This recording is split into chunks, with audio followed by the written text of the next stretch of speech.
Comprendre que les gens, dans leur majorité, n'aspirent pas à la liberté mais à la sécurité, c'est réaliser une prise de conscience importante. Cela permet de comprendre une autre vérité. La plupart des humains rejettent la souveraineté intellectuelle et aspirent à la soumission du récit pour son effet sécurisant. Elle leur procure une certaine paix névrotique, la paix de l'esclave aveugle dont la conscience est étouffée par le déni.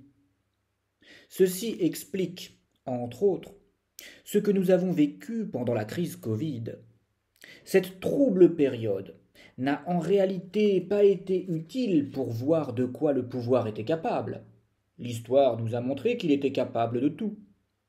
Non, la période a été utile pour voir jusqu'où les gens étaient capables de se soumettre aveuglément aux règles folles et aux récits justifiant ces règles. Et oui, chers amis, ne vous déplaise de l'entendre. Être contraint de s'injecter un produit expérimental pour garder ses libertés individuelles, c'est être dans un régime totalitaire. Et ne pas le voir, c'est être dans le déni.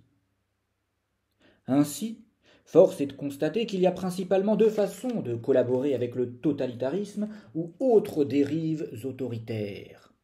La première, c'est d'en être le complice en pleine conscience.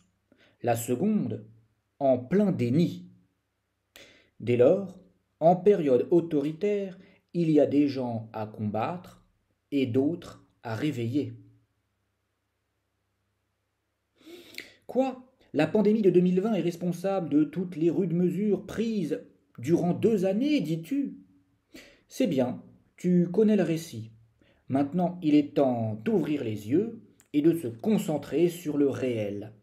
Ce travail intellectuel ne sera pas facile, mais il sera nécessaire.